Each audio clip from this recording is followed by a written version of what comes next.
स्वागत है आपका परीक्षा पास यूट्यूब चैनल में। जैसा कि हम आपको आज पढ़ाने जा रहे हैं इतिहास, और इतिहास में ऐसी ऐसी चीज़ें पढ़ाई जाएंगी जो एनटीपीसी ग्रुप डी अन्य एग्जामों के लिए बहुत ही महत्वपूर्ण होंगी। तो सबसे पहले सबसे ज़्यादा क्वेश्चन कहाँ से पूछा जा रहा है वही चीज़ें यहाँ पे डिस्कस की जाएंगी। तो सबसे ज़्यादा क्वेश्चन मध्यकालीन भारत से आता है, और मध्यकालीन भारत में 3 लोगों ने आक्रमण किया था। इन तीनों के बारे में आज हम चर्चा करेंगे, और वही क्वेश्चन ही चर्चा करेंगे जो सबसे ज़्यादा एग्जाम में पूछे जाने की शंका है, जैसे कि एनटीपीसी और ग्रुप डी में। तो सबसे पहले हम कहेंगे मध्यकालीन भारत। मध्यकालीन भारत में देखिए, ये आपको पूरा दिख रहा होगा, यहाँ पे 700 एडी से लेके ईस्वी मतलब और 1200 ईस्वी तक मध्यकालीन भारत चला था।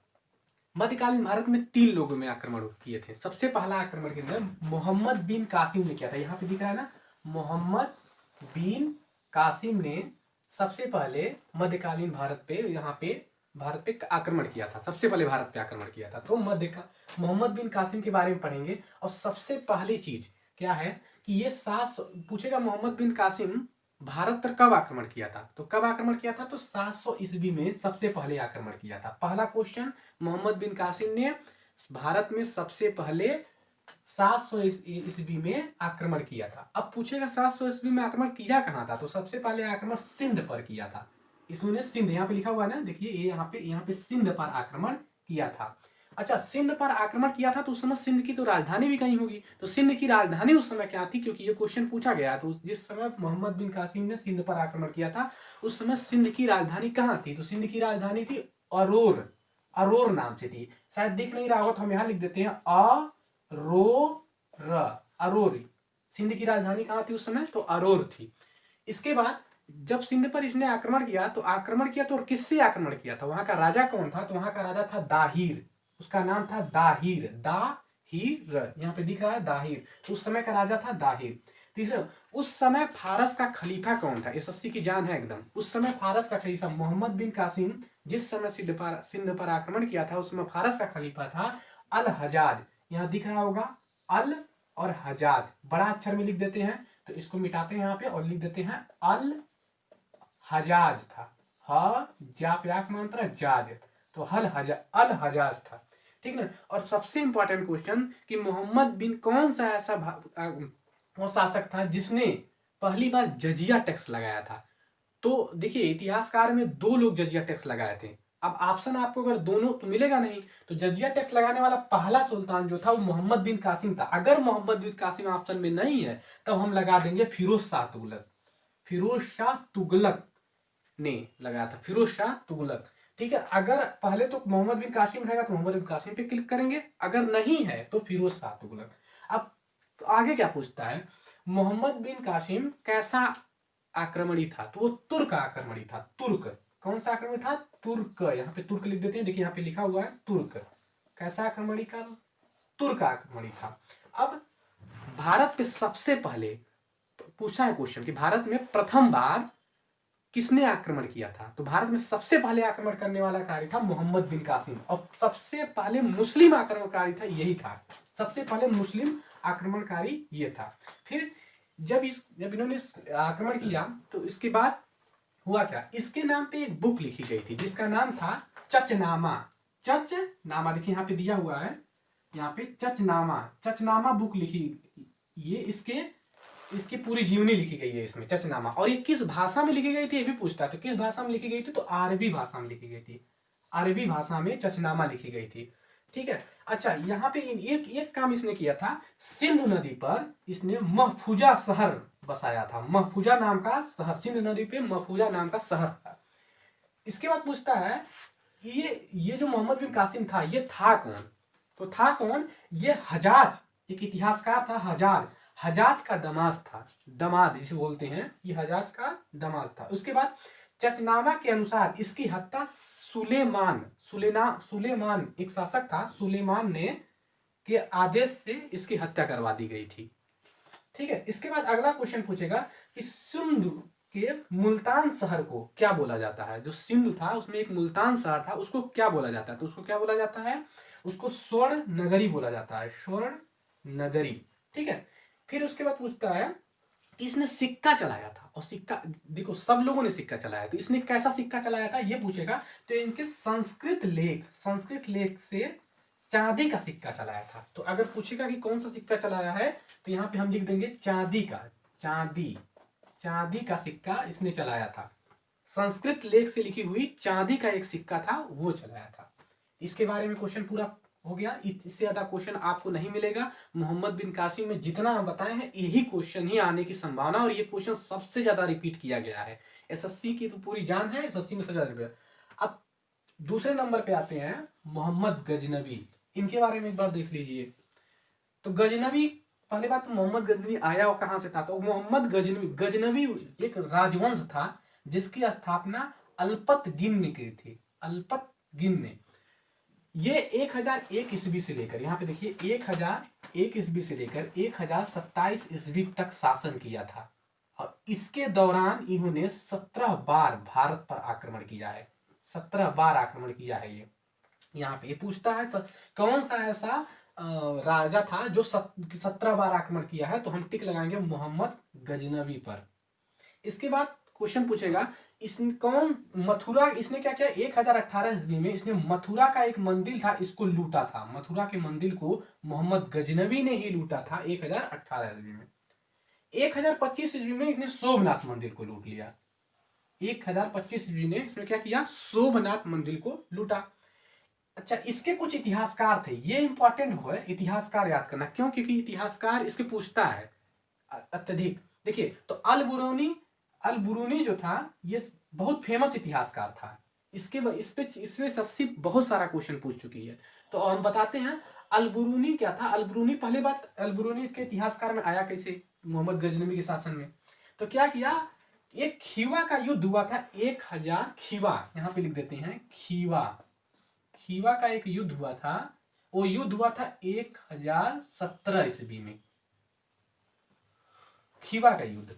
उसमें मोहम्मद गजनवी ने युद्ध किया था। इसमें क्या हुआ था कि अलबरूनी को इसने बंदी बनाया और बंदी बना के लेके चला आया। तो जब बंदी बना के लेके आया तो इसकी अलबरूनी की सबसे इंपॉर्टेंट चीज क्या पूछी थी, तो इसकी पूछ लेगा कि इसकी बुक के बारे में था। इसने कौन सी बुक लिखी थी, कि किताब उल हिंद ने ये बुक लिखी थी।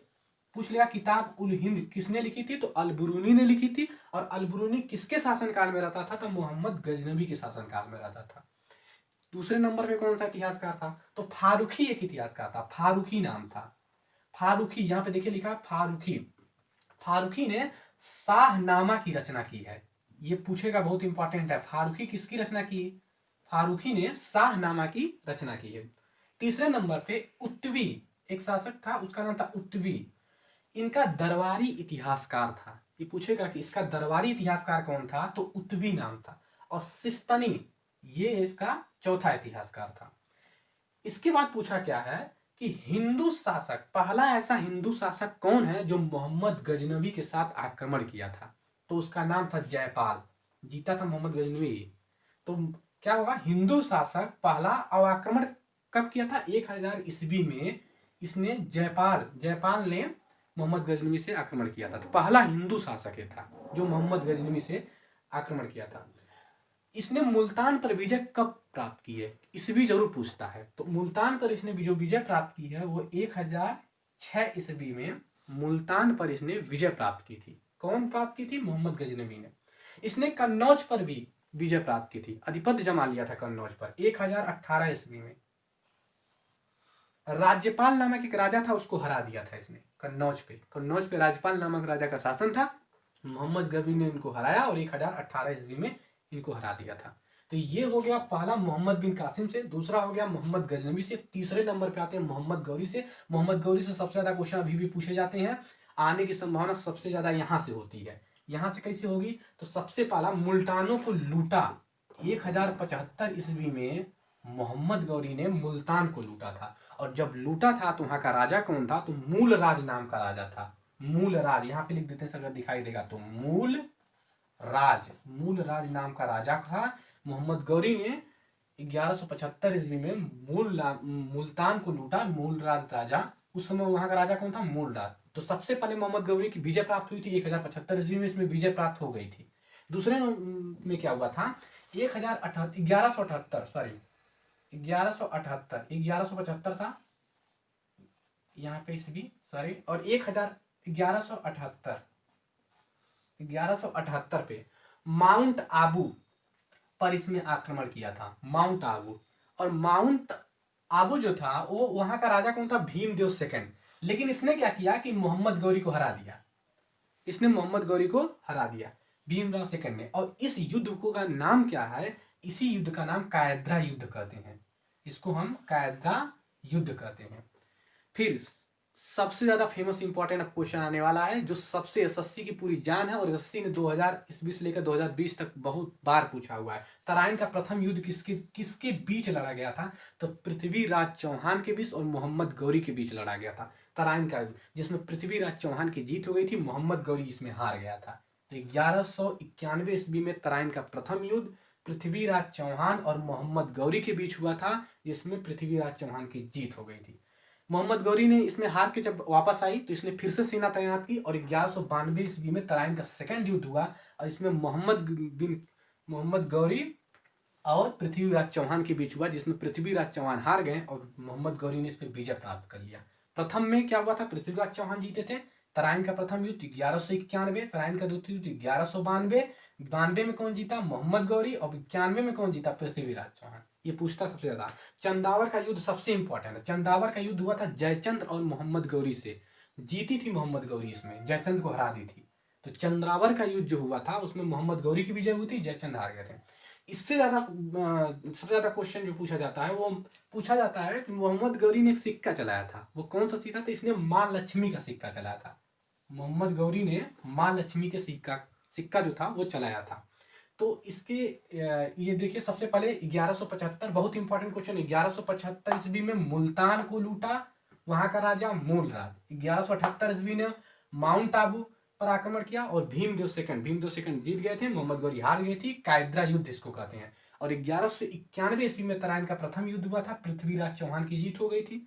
1192 ईस्वी में तराइन का सेकंड युद्ध, जिसमें मोहम्मद गौरी जीत गई। चंदावर का युद्ध जयचंद्र और मोहम्मद गौरी से हुआ था, जिसमें मोहम्मद गौरी की विजय हो गई थी, और इसने सिक्का कौन सा लाया था, तो माँ लक्ष्मी का। अब हम इंपॉर्टेंट क्वेश्चन इसमें बता देते हैं कि सबसे इंपॉर्टेंट क्वेश्चन सबसे ज्यादा आने की तरीका ये है, मोहम्मद बिन कासिम पे तुरंत आइएगा, बस 2 मिनट में। यहाँ पे सबसे ज्यादा क्वेश्चन पूछा जाता कि जब सिंध पर मोहम्मद बिन कासिम ने जब सिंध पर आक्रमण किया था तो उस समय का राजा कौन था, तो दाहिर। ये सबसे इंपॉर्टेंट क्वेश्चन है, ये एसएससी बहुत बार पूछ चुकी है। और उस समय खलीफा कौन था, तो अल हजाज।